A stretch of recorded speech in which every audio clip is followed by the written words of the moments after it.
I hate to tell you this, but my girlfriend, who's 20 years younger, is pregnant. I prefer younger women, so I'm getting a divorce. Are you okay with that?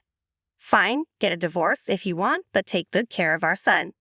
Huh, you should take him. Hadn't you spoiled him enough? No, I can't because he is. I stopped talking right there. If this conversation stayed between us, it wouldn't be a big deal. But Ken, our son, must have heard it from his room. What would he think if he heard this? That was my main worry. I had to say something, though, or Ted wouldn't understand how serious this was. He was destroying our happiness and only thinking about himself. That was too selfish. I couldn't just let it go. Just as our happiness was taken away, I wanted to take his away too. Feeling like this, I decided to tell Ted a shocking truth. My name is Mila Davis, and I'm 41 years old. I live with my husband Ted and our high school junior son, Ken. I married Ted 13 years ago when I was 28. Back then, I was an insurance saleswoman, visiting different companies to sell insurance. That's when I met Ted. Ted was working at a local import-export business and had just divorced his wife. My wife cheated on me and left, he told me, looking sad. Now, I'm living with my 5-year-old son. It's just the two of us, and it's pretty lonely. He seemed really down whenever I visited his company for work. I started talking to him more, and eventually, Ted asked me if I wanted to go out with him. But we never went out alone. Ted always brought his son, Ken, along. He can't stay home alone, Ted said. I'd really love for you to be his new mom, but I guess you wouldn't want to marry a man with a child. Seeing him like that, I thought he really cared for his child. If he could care for a child like that, I believe he'd care for his family too. So I decided to marry Ted. But it turned out that was all an act just to marry me. As soon as we got married, Ted changed. I quit my job to become a housewife, taking care of the house and Ken. That part was okay, but Ted started ignoring Ken completely. Before our marriage, he even brought Ken along on our dates. But after we got married, he wouldn't even look at Ken. It wasn't just on weekdays. Even on weekends, Ted never talked to Ken. He never took him out anywhere or played with him. Nothing. Even after Ken started elementary school, Ted's attitude didn't change at all. I had to go to all the school events alone, while Ted ignored all the events parents should join and enjoy together. You could at least attend some of the school events with Ken, I said to Ted. He frowned and sighed, saying, "Sorry, but I'm just tired from work." "But, be quiet," Ted shouted, cutting me off. "Taking care of our son is your job as his mother, right? Just do it properly." And with that, he ended the conversation. I wondered what happened to the man I knew before we got married. I felt a bit of regret. Then one day, Ken came home from elementary school and was helping me prepare dinner. Suddenly, I got a message from Ted on my phone. Wait, what? I thought. Ted said he was bringing some of his subordinates home right away. He had just been promoted to team leader and probably wanted to get to know his new team better. But what should I do? We didn't have much food at home, and they'd probably want to drink, so we needed snacks too. It wasn't even an hour's drive from Ted's office to our house. After thinking about it, I decided to go to the nearby supermarket to buy some ingredients. When I got back, I started cooking as quickly as I could. "I'll help too," Ken said. "Oh, thank you," I replied. "Could you please get the dishes ready?" We tried our best to prepare everything, but there was only so much we could do. Ted arrived home when only about half of the preparations were done. "I'm home. Hey, I brought my colleagues," Ted shouted from the entrance. I greeted them briefly and led them to the room, then served them beer and snacks. As I was thinking about preparing the next dish, Ted came into the kitchen and asked, "Hey, what's happening with the food?" "I'm cooking right now," I said. "There are snacks, so it should be okay for now." "What have you been doing? I told you in advance," Ted shouted. "If you could notify me a bit earlier," I tried to explain. "Stop complaining. You should have this ready. Do you want me to be embarrassed?" Ted's shouting left me speechless. I wanted to argue back, but the guests in the living room could hear everything. I didn't want them to feel uncomfortable, so I stayed silent. In the end, I just endured the evening with the guests. But once they left, I had a big fight with Ted. I was angry that he yelled at me just because things didn't go his way. Ted, acting childish, said, "Okay, fine. I'll have parties at some venues from now on." Happy now. After that, Ted started going out more often, spending more money, and leaving the house early on his days off. By then, Ken was in 7th grade, and we needed money for things like after-school programs. That's when I talked to Ted about wanting to get a part-time job. "A part-time job? What, do you want money for leisure?" Ted asked. No, it's for things like Ken's tuition for the after-school programs, I explained. Oh, I see. Do whatever you want, Ted said, maybe because he was drunk. He gave a careless response, but I took his word for it. So, I started a part-time job as an insurance agent. I asked a former boss from the company I worked at before marriage to make me a part-time employee. Having a part-time job should have made things a little easier for me, but Ted still complained, so I couldn't slack off on housework. My time to work was limited, and I had to prepare dinner before Ted got home. I managed my time well and kept working. Then one day, I accidentally worked late. I hurried home, but Ted was already there. He looked at me with a sullen face and asked, "Where have you been?" "I was at my part-time job," I replied. "Part-time job? You weren't cheating on me, were you?" Ted stared at me intently. "There's no way that's true," I denied firmly. But Ted kept looking at me with suspicion. Just as I was wondering what to do, Ted reached out for my smartphone. "Let me see. I'll check if there are any men's names." "Stop it." "Shut up," Ted said as he forcefully snatched my phone and began checking the contacts. He quickly found my boss's name. "Hey, who's this? It's a man's name, isn't it?" "That's my boss," I explained. "He's your lover, isn't he?" Ted accused me. Before I could react, Ted dialed my boss. "Stop it." "You just keep quiet," Ted ordered. Thankfully, the misunderstanding was cleared up quickly. Of course, I apologized profusely to my boss. I urged Ted to do the same, but he just looked away. "It's your fault for making it look like you're doing something wrong," Ted said. Since then, things between us just went downhill. Even when Ken became a ninth grader, nothing changed. I started wondering if it was really okay to keep this relationship going, but I couldn't think of a way to fix things. Before I knew it, Ken became a senior in high school and started preparing for college. Things between Ted and me had completely cooled off. We hardly ever argued at home anymore, at least making sure it didn't affect Ken's studies. I thought, things can stay like this until Ken enters college. Then one day, I had to go near Ted's workplace for my job. If things were good between us, I'd invite him to lunch. As I muttered this to myself, I spotted Ted's car across the intersection. "Wait, is that Ted? And who's that with him?" As I squinted, I saw two people laughing and chatting. The word infidelity flashed in my mind. Accusing others of infidelity while doing it yourself. What a joke, I thought. I was too stunned to say anything. I secretly took a picture of them and went to a private detective to ask them to investigate Ted. I probably knew the answer already, but I needed evidence for a divorce, so I waited for the results of the investigation. About a month later, the results arrived, and they were damning. Ted really had the nerve. Just divorcing didn't seem enough anymore. I wondered how I should get back at him. On a certain day off, lost in my thoughts, Ted, who was supposed to be out, came home unexpectedly early. Rushing over to me, he exclaimed, "I'm sorry, but my girlfriend, who's 20 years younger, is pregnant." What? I couldn't believe my ears, but there he was, smirking and declaring, "So yeah, my girlfriend, who's 20 years younger, is pregnant. I prefer younger women, so I'm gonna divorce you. That's fine, right?" He certainly had the guts to confess his affair himself. However, I saw this as an opportunity. With this in mind, I decided to seize the moment.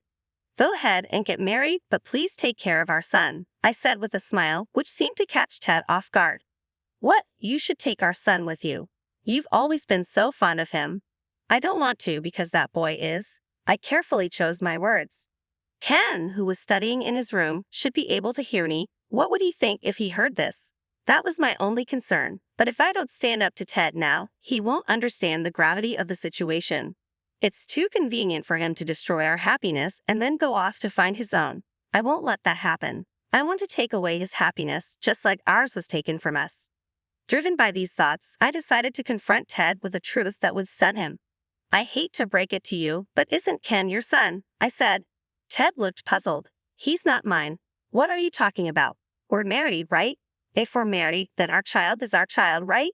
Ted declared, looking smug. Ted looked puzzled. "He's not mine. What are you talking about? We're married, right? If we're married, then our child is our child, right?" Ted declared, looking smug. At that moment, I was at a loss for words. Is this guy an idiot? I thought. He's 4 years older than me, and he knows nothing. I was too stunned to say anything. Surprised by his lack of understanding, I exhaled deeply and hit Ted with the truth. "Ken is your child with your ex-wife, right?" "So what?" Ted responded. "In other words, to me, Ken is your stepchild. To make a stepchild your own, you have to adopt them." Adoption? Ted furrowed his brow. Generally speaking, stepchildren remain just that, stepchildren. To act as a real parent, the only way is to adopt them legally. Without doing that, you can't have parental rights and the child won't be legally recognized as yours. Of course, socially, they may be seen as your children, but there's no legal binding. A stepparent has no legal obligations and a stepchild has no rights to the parent's inheritance. I didn't adopt Ken when I married you, Ted. That's why I can't take Ken with me. Wait, hold on, so does that mean I have to take care of Ken? Ted asked, starting to realize the situation. That seems to be the case, although you wouldn't be charged with parental negligence just for leaving him alone. Ken is still a high school student, an age where parents are obligated to raise their children. In other words, Ted, you can't just abandon him. Looking stunned, Ted pleaded with me, "Come on, that can't be right." "What can't be right?" I asked. "I have a baby on the way. I plan to live with my newborn and my soon-to-be wife, just the three of us. That's the condition for marrying Kay." "So the woman you cheated with is named Kay," I said.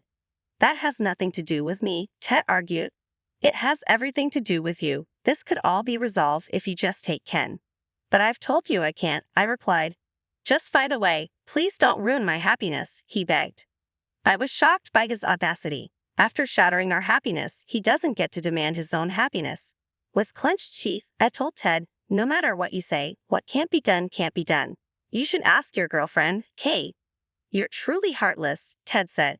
"Fine, you'll regret this." He slammed the table, stood up, and walked out of the room, picking up his cell phone as he went. I watched him make a call in the hallway and overheard him say, "Yeah, that's right." Eventually, Ted came back and said to me, "Just wait, I'm bringing Kay over." "What, you're bringing her here?" I asked. "Of course," Ted shouted angrily. "Since you're refusing to budge, I have no other choice." He seemed to be in disbelief that he was in the wrong. While Ted and Kay were discussing things, I thought about the division of property and how this might make things easier. I quietly watched Ted leave the house. About an hour later, Ted returned with a woman. When I glanced at her, she looked displeased and didn't even try to make eye contact. I'd understood her feelings. Meeting the spouse of someone you're having an affair with can't be pleasant. Kay was the woman I had seen with Ted. Despite my irritation towards her, I saw this as an opportunity to deal Ted a significant blow. A smile crept onto my face as I planned how to start the conversation. Before I could say anything, Kay spoke up. "You must be Mila, right? Your child is adorable. You've lived together for about 13 years, haven't you?" "Are you talking about Ken?" I asked. "Yes, I think he's adorable. I consider him as much my child as if he were my own," Kay said. "Then why are you abandoning him? You should take him with you," I replied. Kay started to sweat. Her words seemed insincere. I recalled the investigation results about Ted and Kay and understood why she was acting this way. "I'd love to take him with me," I said, "but legally only Ted is Ken's parent. I can't become his parent." "But," I continued, "there's also the option of not getting a divorce and you raising your child by yourself." Kay flinched and turned to Ted. "I can't raise a baby on my own." "Don't worry," Ted said. "I'll take care of our child. Besides, I'm definitely getting a divorce and I want to be with you." I interrupted. "What are you talking about? We hadn't decided on the divorce yet." "Shut up," Kay said. "I'm definitely getting a divorce." "So, are you taking Ken with you?" I asked. "We'll discuss that later," Kay replied. "We're getting nowhere," I said, trying to get the conversation moving. "Okay, what do you think?" I asked Kay. Kay pouted and said, "I can't raise someone else's child, even if it's the child of the man I love." I responded, "Isn't your argument a bit strange? You don't want to raise someone else's child, but you're okay with making Ted raise another person's child." Kay's face turned pale at this. Ted looked confused. "What are you talking about?" I clarified, "I'm talking about the baby Kay is carrying. According to my investigation, the father of Kay's child should be another man." Ted turned to Kay, who looked down, and Ted stared at her. The situation was so absurd I almost laughed. Ted asked Kay, "Is what she said true? About the father of the child?"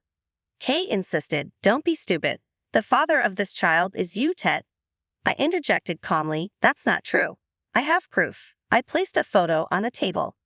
The photo showed Kay and an unknown man outside an obstetrician's office.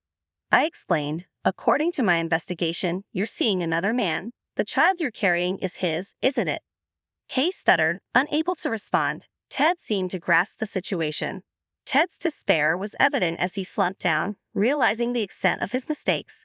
"That's why you should divorce me and raise the child together," he said, desperation clear in his voice.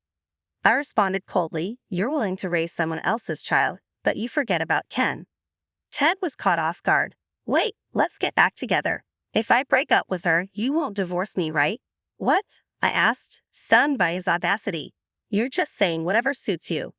I added firmly, "Sorry, but I was already planning to divorce. This just makes it more timely. And I'll be claiming a hefty division of property." I slammed the table with evidence of their affair, photos of Ted and Kay cheating, and of Kay with another man. Ted picked up a photo, angered, and shouted at Hey, "This lying woman. It's all ruined because of you." Kay shot back, "That's my line. You should have known I prefer a younger man. I planned to get the money and break up if I had to take the child." Their argument escalated quickly. Fed up, I told them to take their fight elsewhere and kicked them out of the house. I then went to Ken's room. I knocked gently, and Ken peeked out. "I'm sorry," I said. "You heard the conversation, didn't you?" Ken nodded. "Yeah, but that was all on my dad." He reassured me, "It's not your fault or anything. I'm really fine." His calm response was a relief amidst the chaos. Ken's maturity and resolve to handle things on his own, including making Ted pay for the move and then doing as he pleases, was a bright spot amidst the ongoing turmoil. His positive outlook despite the circumstances was a relief.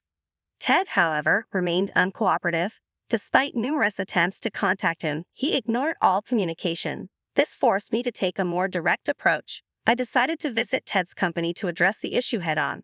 Before arriving, I reached out to Ted's boss, Mr. Wilson, to avoid causing unnecessary disruption. When I got there, Mr. Wilson quickly arranged a meeting and summoned both Ted and Kay to his office. Standing in front of them, I addressed Ted firmly. "You know why I'm here, right? Because you're refusing to cooperate with the divorce proceedings. How long do you plan on ignoring this?" Ted shrugged nonchalantly, while Kay remained silent, her demeanor subdued. I could tell she was worried about her own situation. Her lover worked at the same company, making it only a matter of time before her infidelity became known.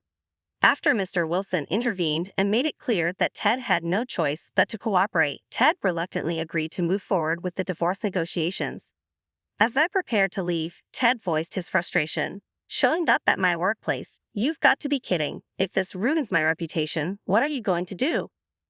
I didn't let his complaints affect me. "The matter needs to be resolved, and it's unfortunate that it came to this. The responsibility for any fallout from this situation falls on you." With that, I left the office, hoping that the intervention would finally push the divorce proceedings forward. "You're the one to blame, not me. Having an affair won't get you fired, but if people find out, it could make things tough at work and make the office uncomfortable. But that's not my concern. I'm here to talk about the divorce. Whether Ted quits his job or not doesn't affect me, and the same goes for Kay. Do your best." With that, I left Ted and Kay at the office. Afterwards, I got the property division sorted through my lawyer, but Mr. Wilson mentioned there were some issues after I left. Word of their affair spread quickly around the office. Naturally, Kay's boyfriend found out and they had a huge argument, ending their relationship immediately. Upset about the breakup, Kay demanded compensation from Ted, claiming he mentally abused her. Ted didn't agree with that, and it turned into a messy court battle. Because the affair became public and they were in court, both Ted and Kay ended up leaving the company. Ted struggled to find a new job because of his age and is now working part-time at a local shop. Kay is pregnant and staying at her parents' house. They won't feel better until the court makes a decision. On the other hand, things are going really well for me. My boss even offered me a full-time position again. I'm now working hard in that role. My relationship with Ken, who is busy preparing for college, is also going great. He even introduced me to his girlfriend and told me, even though I'm not his mother anymore, he respects me more as a parent. Right now, I'm focusing on helping my son with his college preparations.